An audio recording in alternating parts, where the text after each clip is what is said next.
Hey guys, this is Arsenal Giants PS3 and this is episode 11 of season 3 of our FIFA 12 Sunderland Manager Mode commentary. So we are still in the month of December and we have 3 matches to play. First off, we have an away match against Blackburn Rovers. That'll be reasonably tough, but not harder than our next 2 matches. A home game against Tottenham Hotspur, and then last off on the 3rd to 1st of December we have another home match, this time against Manchester City. So those will be 2 really tough matches, and those matches will really prove if we can get into Champions League or not. We are currently in 5th place, just behind Chelsea, and Fulham are not doing too badly, but for goal of the episode, for last episode, it was the James Milner goal, so thank you very much guys for leaving a comment. So moving swiftly on to our first match of the episode against Blackburn Rovers, and I'm pretty much starting with every team that I do every match, apart from our centre-back pairing. Through suspension and injury, we are left with a depleted centre-back. We've got some bloke I've never even heard of, Laig or Lang or whatever the hell his name is. I've never heard of him before in my life.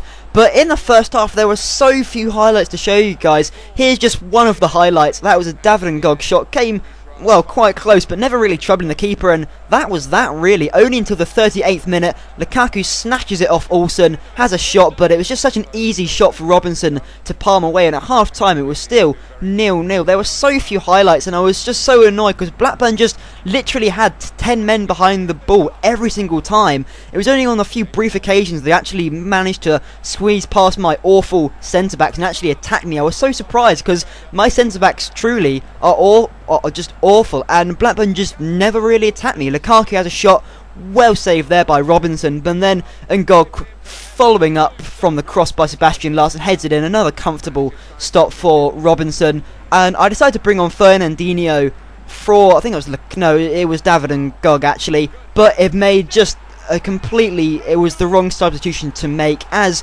Blackburn go 1-0 ahead. David Goodwillie heads them ahead. David Goodwillie in ahead. I think I made that joke last season's episode actually, but it was just so hard. In the 90th minute I was trying to do some tippy-tappy intricate football. It didn't pan out at all, and at full time it did end 1-0 to Blackburn, so that was really not the result we were looking for. But moving on to our second match of the episode against Tottenham Hotspur, and still we are out without our 2 starting centre-backs, so we are still stuck with these awful players. But we got a little bit of luck here. David Ngog stole it off the defender, but just he didn't know what to do. He was too indecisive. Well, I should say I was too indecisive. I didn't know whether to pass it across to Lukaku or have the shot, and in the end I think the goalkeeper, I can't remember his name, Bradford Friedel, I kept on thinking it was Aurelio Gomez. Anyway, back to the match. Jermaine Defoe, the smallest player on the pitch behind Shaqiri, managed to put them ahead. Still showing my centre-backs awful poor quality. From then on it was just so hard to create chances. I don't know whether it was when I was playing or the fact that all my players were playing awfully.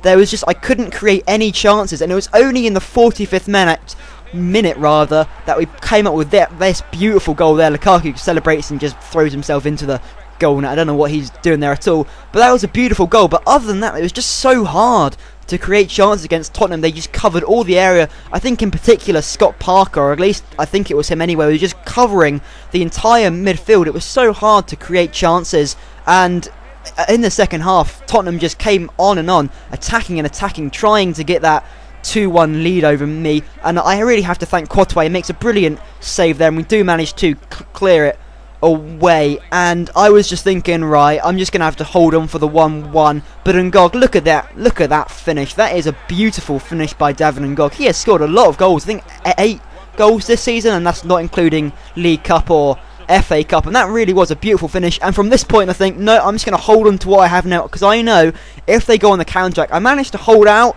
until the 87th minute, and I do still hold out. Danny Welbeck, who came on for Jermaine Defoe, fires just wide, and at full time it is 2-1 win over Tottenham. So that is another brilliant victory there. I was so surprised I managed to win that match. And finally we have our centre-backs coming back. Obona has come back from injury, and it could not come sooner. However, Obona is still slightly injured, and although he does want to play in the next match, I don't want to risk him going out for longer and being injured for even longer. So instead of playing Obona, I'm going to be leaving him on the substitutes bench, because if I do play him and he gets injured, then I'll be stuck with these crappy other centre-backs for such a long time, and that is just something I do not want to have. But in this Man City match, it was actually slightly more interesting actually than my other two matches against Blackburn and Tottenham. It was so hard to create, you know, time and space on the ball. It was so hard to have shots and create a fluid passing movement, and Gog with a shot there, and then Lukaku tries for the speculative overhead kick and just sort of screws it up and lands on himself and kind of hurts himself, but he has not been injured from that. But Carlos Tevez, if you see that through ball by Cambiasso, that was a beautiful through ball by Cambiasso, straight to his feet there, and he just managed to take it past, I think I was not sure who it was, centre back there, puts it in the back of the net, and at half time it was 1-0 to Man City, and at this point 1-0 down to the league leaders. I was thinking I'm not going to be able to get this, and just when you think this is going in the back of the net, Lukaku comes inches so close to equalising, and I was so angry at that because it was quite an easy chance and he just managed to screw it up.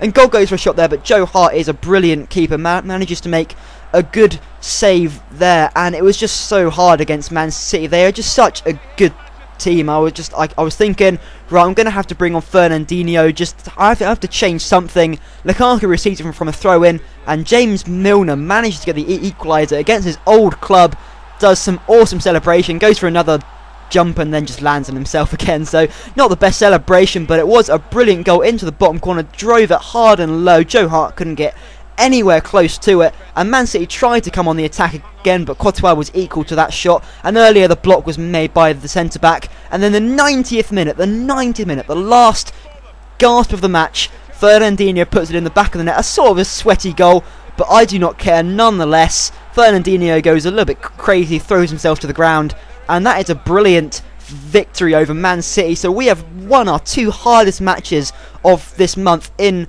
emphatic style, really. I was so surprised that we managed to win them. However, we have actually still managed to drop a place, and earlier I said we were in 5th place. Sorry, we were actually in 4th. But now for goal of the episode, and I can't choose between the Lukaku goal against Tottenham or the David goal, purely because this goal is the most beautiful finish you will ever see in your life. It's so clinical. So please, guys, leave a comment on which one you think should be goal of the episode. I can't choose myself. And for player of the episode, I don't really know who to pick. There wasn't really a standout performer, so I just decided to pick Lukaku just because I want to see that beautiful goal yet again. So anyway, guys, thanks for watching. I hope you enjoyed this episode, and if you did, please leave a thumbs up. So thank you very much for watching.